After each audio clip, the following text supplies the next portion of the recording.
Misunga. Ah! Hey, okatelinga lingala pona santa mwana. Mon fils, pour ma santé.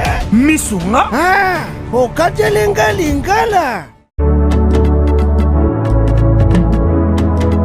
Bandeko, Misunga ezali kokatela mutu lingala te. Ezali mutuelle de santé. Oyo epesameli na batu nyonso. Employé to non employé, mutu nyonso oyo akoki kaka contribuer na mbongo mukie na fin du mois po ete mokolo akobela Misunga ezwa soin na ye na ba hôpitaux nyonso ya minene ya République démocratique du Congo. Soki maladi na yo bakoki ko traiter yango awa na Congo te, Misunga akozwa charge na yo okende kozwa soin na bamboka lokola Afrique du Sud, Turquie, Suède, Russie, to Inde. Kala mingi te na bamboka misusu. Soki mutu oyo Misunga ezwaki charge na ye pona basoin, Nzambe akamati molimo na ye, Misunga akosokipe na mort na corbillard. Ata bandeko bazali libanda bakoki koadere bandeko na bango awa na Congo po ete bazwaka soin awa na mbongo bango bazali kofuta. Na Misunga, ta santé c'est ta vie.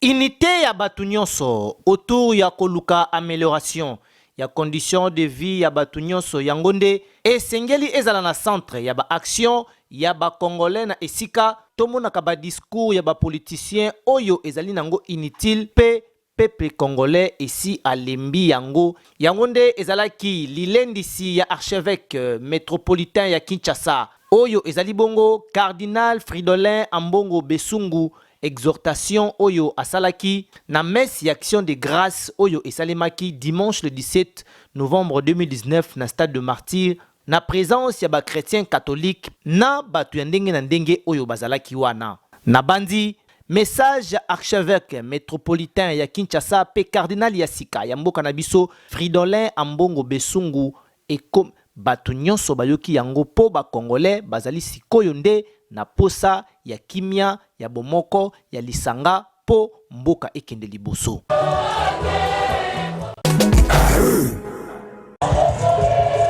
Na kozala na bomoko na bolingo pe na kondimila Nzambe tata nde tokotonga mboka na biso oyo ezali bongo République démocratique du Congo oyo wapi ekomemela biso kaka esengo te mais ekomemela biso pe ba réponse pour na amélioration ya condition de vie ya peuple congolais. Wana ezalaki maloba ya mokonzi ya mboka na biso Félix Antoine Tshilombo Tshisekedi na messe munene oyo esalemaki na stade de Martyr ya Kinshasa na occasion ya cardinala ya Fridolin Ambongo Besungu. Wana nde chef de l'État alansaki message oyo na ba chrétien catholique nyonso o bazalaki na stade pe na batu ya ndenge na ndenge oyo bazalaki kolanda ye na stade de Martyr ezala na mokili mobimba po cérémonie yango ezalaki diffusée na chaîne nationale monde entier donc ba congolais nyonso bazalaki kotala pe bayokaki message oyo mokonzi ya mboka Félix Antoine Tshilombo Tshisekedi alobaki na ba congolais. Na suka ya message na ye chef de l'État asengaki lisusu na ba congolais nyonso babondela pona mboka na bango oyo ezali RDC pe balemba te kobondela pona bakonzi nyonso ya mboka na biso po Congo eza na posa ya bomoko. Janine Mabunda, présidente ya Assemblée nationale, animaki bongo deuxième panel relative ya participation ya ba femme na kati ya ba institution ya gouvernement wapi ba intervenant bazalaki pe ebele oyo balekaki tour à tour pona kolakisa expérience na bango na masolo etali panel yango. Na masolo etali deuxième panel relative ya participation ya basi na masolo etali ba institution ya gouvernement. Sima ya ba intervention ya batu nyonso o balekaki wana ba participant na deuxième panel relative ya participation ya basi na masolo etali ba institution boyebake ba formulaki quelques recommandations na ba état ya ba Grand Lac pona masolo etali ba formation pe ba encadrement nyonso pona ko renforcer participation pe respect ya ba textes légaux. Pe na suka ya deuxième panel relative ya participation ya basi na masolo etali ba institution na kati ya ba gouvernement ba félicitaki ba mboka ebele surtout ya Afrique pe ya ba le monde entier sécurité oyo déjà 50% ya ba représentativité ya ba femme ba koti déjà na masolo etali ba institution ya ba mboka na bango. Parité eza koya malembe entre mobali pe na mwasi. Parité yango pe ezala na bisika nyonso kaka na babiro te na makambo misusu pe.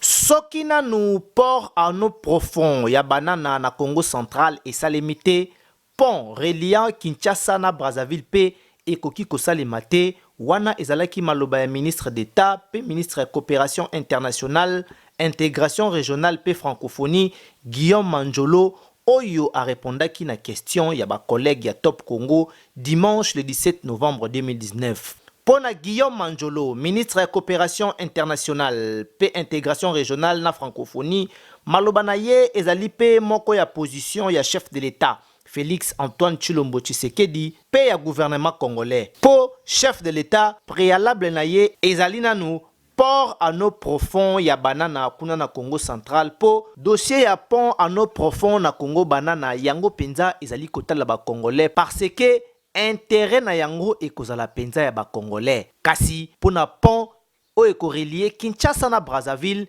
intérêt na yango ekozala penza mingi ya ba congolais te pe esengeli lisusu kotala histoire ndenge ezalaki ndenge ezali pe ndenge ezokendele esengeli nanu kotonga port anneau profond oyo ya banana na kuna na Congo central po ba congolais ba ko bénéficier na yango pe recette ekokota mingi na mboka ke pont oyo ekorelie Kinshasa na Brazzaville. Donc mokonzi ya mboka pe na gouvernement congolais bazali kosalela kaka oyo ezali bongo posa to pe besoin ya peuple congolais ya kotonga nanu port anneau profond ya banana kuna na Congo central na esika ya kotonga pont oyo ekorelie Kinshasa na Brazzaville.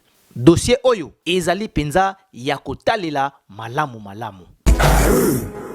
Mutu ya liboso Innocent Bokele Walaka, vice-ministre ya intérieur pe sécurité ayambaki na audience ezalaki bongonde gouverneur de Chia Olomami Marcel Lenge oyo basololaki na vice-ministre ya intérieur Innocent Bokele masolo etali mbutu oyo ezoleka na province na ye avant pe après kozwa motion ya défiance oyo esalaki ke alongwa na nzela ya assemblée provinciale. Boyebake masolo na bango elekanaki malamu wapi vice-ministre ya intérieur pe sécurité Innocent Bokele Walaka ayokaki makambu nyonso oyo alobaki na ye pe dossier na ye ezali dossier ya kotalela kaka ndenge ezalaka.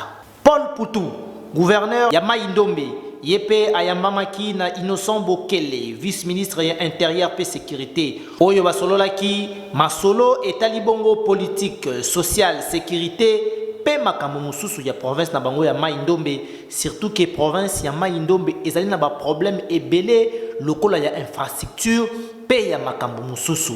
Bondimela ngai ke Innocent Bokele lokola azali pe moko ya province ya Mai Ndombe ayokaki ba préoccupation nyonso oyo gouverneur ya Mai Ndombe amemaki epa na ye pe ayebisaki eke akokomisa yango na qui de droit oyo ezali bongo premier ministre po ba problème nyonso ya Mai Ndombe e bakozala résolu. Vice-ministre ya intérieur pe sécurité Innocent Bokele Walaka asusaki ba audience na ye boyebake na koyamba délégation ya ba eli ya Congo central oyo bayaki kokutana na Innocent Bokele vice-ministre ya intérieur pe sécurité pona kosolola na ye masolo etali marche politique ya province na bango Congo central surtout ndenge ezali kotambola mikolo oyo na momba mbutu ya mike pe lisusu bazangaki te kolakisa pe ko expliquer na vice-ministre ya intérieur Innocent Bokele ba situation ya insécurité oyo ezali koleka na province na bango surtout ke komi koya makasi. Innocent Bokele vice-ministre intérieur pe sécurité ayebisaki na bango oyo ayokaki nyonso bayaki na yango arasiraki bango ke nyonso balobi bazala sûr et certain ke message na bango e komi na esika ya malamu pe ba problème nyonso oyo bazali na yango na province na bango ya Congo central e koyeba kosila pe ba difficulté nyonso oyo bazali na yango na province na bango ya Congo central bayebaki ekosila kala mingi te boyende ezalaka.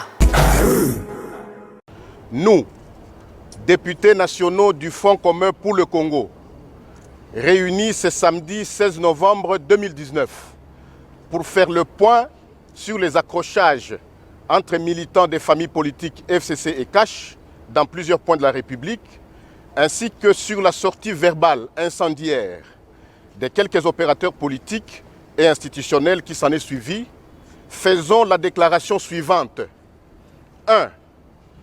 Condamnons les destructions méchantes et répréhensibles des sièges des partis politiques et des effigies du président de la République, son Excellence Félix Antoine Tshisekedi Tshilombo, et celle du président de la République honoraire, son Excellence Joseph Kabila Kabange, autorité morale du Front commun pour le Congo.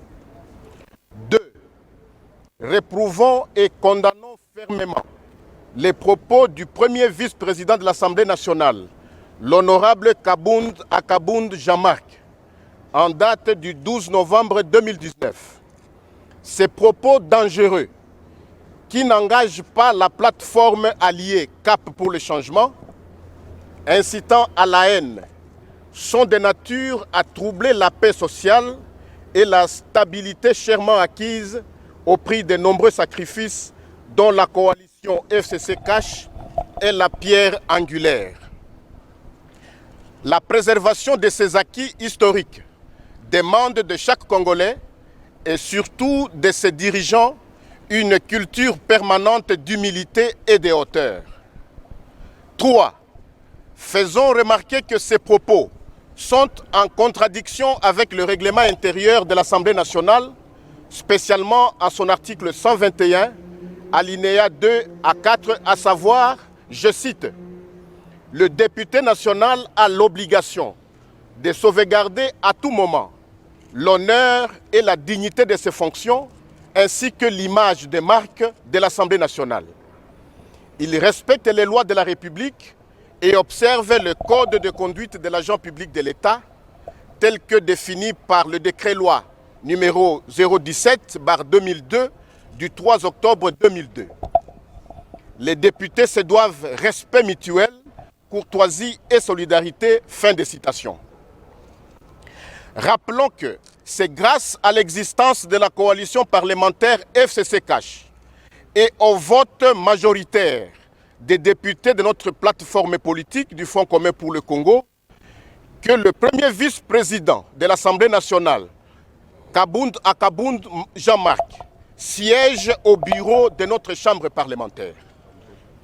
Nous l'appelons solennellement à intérioriser cette donne politique majeure dans l'exercice de ses fonctions et lui demandons de présenter solennellement des excuses à ses collègues députés nationaux et à la nation congolaise. 5. Apprécions à juste titre l'intervention du président de la République sur l'avenir prometteur de la coalition FCC-CACH devant les autorités et la presse lors de sa visite officielle en Allemagne. 6. Rappelons que son Excellence Joseph Kabila Kabange, artisan principal de la première alternance politique depuis l'indépendance, est un patrimoine commun à préserver et à honorer. 7. Appelons les dirigeants des forces politiques de notre coalition FCC-CACH à prêcher par l'exemple dans la défense de celle-ci et à accroître la sensibilisation auprès des cadres et militants de leurs formations politiques respectives pour expliquer le bien fondé de cette alliance en vue de la préservation de la paix et de la stabilité en République démocratique du Congo. Bongola meso mwene fongola misu omona pe fongola matoi oyoka sango ya mituel misunga oyo eyelibino ba kongole nyoso oyo bobelaka ba maladi ya ndenge na ndenge oyo bozali pe na makoki ya kozwa ba soins de santé te ezala awa na mboka na biso to pe na libanda ya mboka na biso. Pona yango esengeli koyeba kaka ke na dollar na yo ya pamba oyo okobanda kofuta chaque fin ya mois okobanda kozwa ba soins de santé awa na mboka na biso même na libanda ya mboka na biso soki maladi na yo esengi bongo pe check up okobanda kozwa yango chaque semaine kaka ndenge yo moko olingi ya kosamba pe tembe ezali te bino moko botala mama Colette oyo azalaki kobela kasi maladi na ye esengaki ke akende kozwa soin de santé na libanda ya mboka tala ndenge mutuelle misunga ezwaki en charge na nyonso kobanda Kinshasa. Bino moko botala ndenge azali komata pepo awa na aéroport ya Njili destination bondimela ngai Afrique du Sud mboka ya Mandela précisément na Johannesburg wapi tango akitaki logement na ye ya qualité ezalaki na maboko ya mutuelle misunga. Bino moko botala condition ya kosamba kutu eza te ebongo check-up na ye na Afrique du Sud to mpe baexamen na ye evalaki kaka na maboko ya mutuelle misunga. Bino moko botala ndenge babali kosala ye contrôle ya nzoto donc maladi nyonso oyo avalaki kobela ebimaki mpe emonanaki misunga asungi mama azongi nzoto kolongono boyoka bino moko ndenge mama alobi. Bandeko soki botali na ba image elongi ya malade ndenge nazalaki na lelo esengo vraiment nami monaki vraiment ondire naza soki wapi ba séjour na ngai banda na yaki ti lelo vendredi nazoyebisa bino très bien bomoni mwa elongi na bongi muke kutu bato babi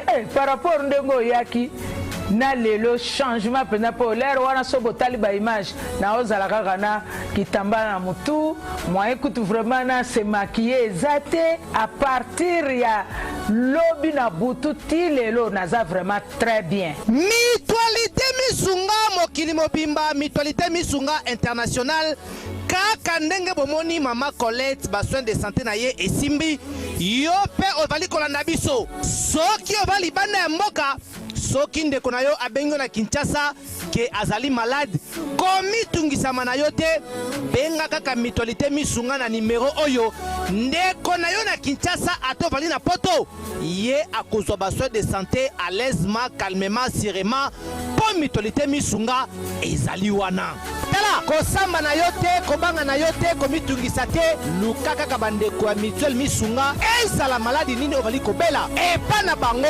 okozwa solution lokola mama Colette azwi solution na ye kaka na $1 ya pamba oyo afuta na misunga ememi eti na Johannesburg na Afrique du Sud na mboka ya Nelson Mandela. Eske na mutuelle misunga tembe ezali eza te.